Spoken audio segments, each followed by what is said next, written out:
In the annals of history echo the tales of kings, and in the heart of these tales lies the story of Nebuchadnezzar. Born into the lap of royalty, Nebuchadnezzar was destined for greatness. His father, Nabopolassar, was a shrewd and strategic king who had transformed the city-state of Babylon into a formidable kingdom. Young Nebuchadnezzar was groomed to follow in his father's footsteps, learning the art of governance, the subtleties of diplomacy, and the strategies of war. When the mantle of kingship fell upon him, Nebuchadnezzar was ready. He ascended the throne and took on the challenge of leading a kingdom that was poised on the brink of a golden age. Under his rule, Babylon flourished. He was a builder, a visionary, a king who dreamed of a city that would be the envy of the world. And so he set about realizing this dream, crafting a city of splendor and magnificence, the likes of which had never been seen before. His achievements were not limited to architecture. Nebuchadnezzar was a warrior king, a leader who led his armies to victory after victory. He expanded the boundaries of his kingdom, bringing new territories under his rule and establishing Babylon as a superpower of the ancient world.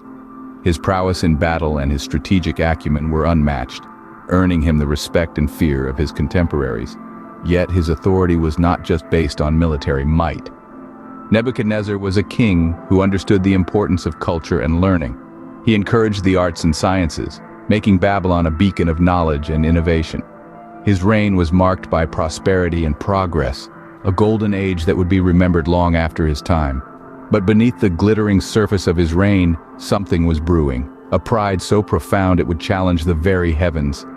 This was a king who had achieved much, who had built an empire and a legacy. But the seeds of his downfall were being sown in the very heart of his success. His story serves as a timeless reminder, a lesson about the dangers of unchecked ambition and the perils of pride. As his kingdom expanded, so did his pride, towering over everything else. Nebuchadnezzar, the king of Babylon, was not just a king, he was a conqueror, a builder of empires. His name echoed through the corridors of time, a testament to his might. However, with every victory, every monument erected in his honor, his arrogance grew. He started to see himself not just as a king, but as a god. Nebuchadnezzar's belief in his own invincibility was all-consuming. He reveled in his own glory, basking in the adulation of his subjects. The divine to him was merely an abstract concept, a notion to be dismissed. He had built his kingdom, he had won his battles. He was, in his mind, above divine power. His arrogance led him to disrespect God in ways unimaginable. He took the sacred vessels from the temple of Jerusalem, God's own house, and used them to toast his own greatness. He set up a golden image, a monument to his own ego, and demanded that all bow down before it. In his hubris, he dared to challenge the divine, to place himself above God.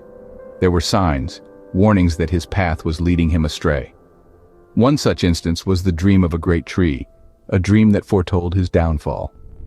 But Nebuchadnezzar ignored these signs, dismissing them as mere illusions. His belief in his own greatness was unwavering, his arrogance unyielding. But every action has a consequence, and his disrespect towards God was no exception. He was a king, yes, but he was also a mortal, a fact he seemed to have forgotten. His belief in his own invincibility, his disregard for the divine, all of it was leading him down a dangerous path. His arrogance was his downfall, his pride, his undoing. The king, once revered, was now walking a path towards his downfall. The story of Nebuchadnezzar is a stark reminder that no matter how high one might rise, no matter how great one might become, disrespecting the divine comes with a heavy price. Every action has a consequence, and Nebuchadnezzar was no exception. This ancient king, swollen with pride and arrogance, learned the hard way that there's a divine balance to everything. Let's explore this pivotal moment in his life, when his hubris led to divine retribution. The biblical account in the book of Daniel provides us with a dramatic depiction of Nebuchadnezzar's punishment. He was stricken by God, not with physical harm, but with a mental affliction that transformed him from a mighty ruler into a beast-like creature. This was not a mere metaphorical transformation, it was a literal one. His heart was changed from that of a man to that of a beast, and his mind was engulfed in madness. For 7 long years, Nebuchadnezzar roamed his kingdom like a wild animal, his sanity stripped away. He was driven away from people and began to live among the wild donkeys, eating grass like an ox, his body drenched with the dew of heaven. He was reduced to a state of animalistic existence, a stark contrast to his previous life of luxury and power. This divine retribution was not a random act of cruelty.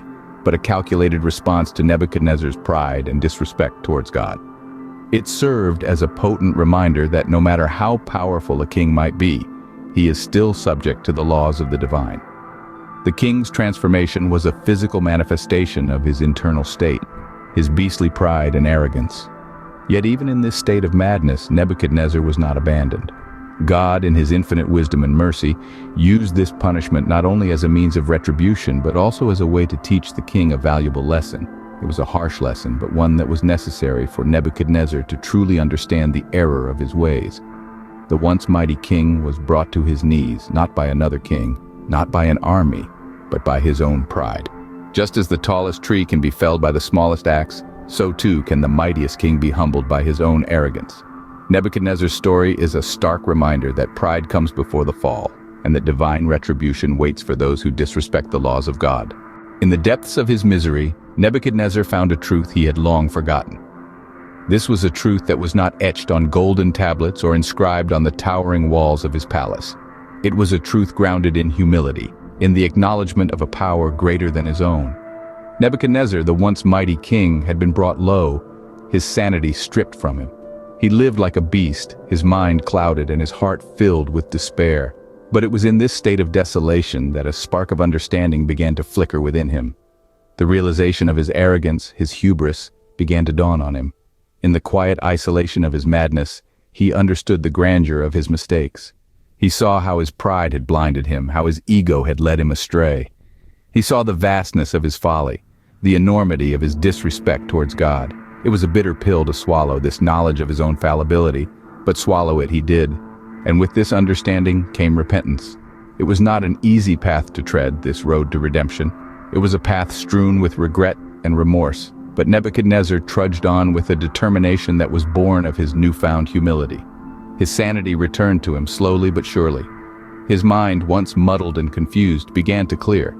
He recognized the folly of his past actions, the arrogance that had led to his downfall. His respect for God, lost in the heady days of his reign, was now renewed. In his humility, he found strength. In his repentance, he found peace. He, who had once believed himself to be a god, was now a fervent devotee of the true God.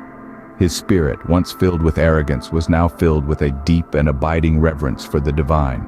The king who once stood tall in arrogance was now humbled, his spirit acknowledging the supreme power of God. From his fall, Nebuchadnezzar had risen again, not as a king filled with hubris, but as a man humbled and wise. Nebuchadnezzar's story is not just a tale of a king's rise and fall, it's a lesson for all of humanity. Indeed, this ancient narrative serves as a mirror, reflecting our own tendencies and cautioning us against the pitfalls of unchecked pride and ego. The first lesson from Nebuchadnezzar's saga is the danger of hubris. This Babylonian king, at the height of his power, succumbed to arrogance, failing to acknowledge the divine hand that had placed him on the throne. In his vanity, he believed that he was solely responsible for his accomplishments, forgetting that his power was not inherently his, but borrowed. This is a stark warning for us today. We too can fall into the trap of believing that our successes are solely our own, forgetting the forces and individuals who have contributed to our achievements. The second lesson is the importance of acknowledging a power greater than ourselves.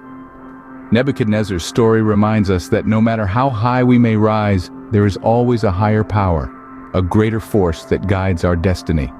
This is not to belittle our efforts, but to remind us to remain grounded, to recognize that our power and influence are not the ultimate arbiters of our fate. The third lesson is about the transformative power of humility. In his humbling, Nebuchadnezzar was given a second chance, an opportunity to correct his path. His transformation from a proud king to a humbled servant offers a profound lesson, that it's never too late for change, for redemption, for growth. In conclusion, Nebuchadnezzar's story serves as a timeless reminder of the perils of pride and the importance of humility. It prompts us to reflect on our own actions, attitudes, and beliefs, encouraging us to strive for a balance between confidence and humility, between ambition and gratitude. In the end, Nebuchadnezzar, the king who took his kingdom too far, teaches us a profound lesson, that true power lies not in our hands, but in humility and respect towards the divine.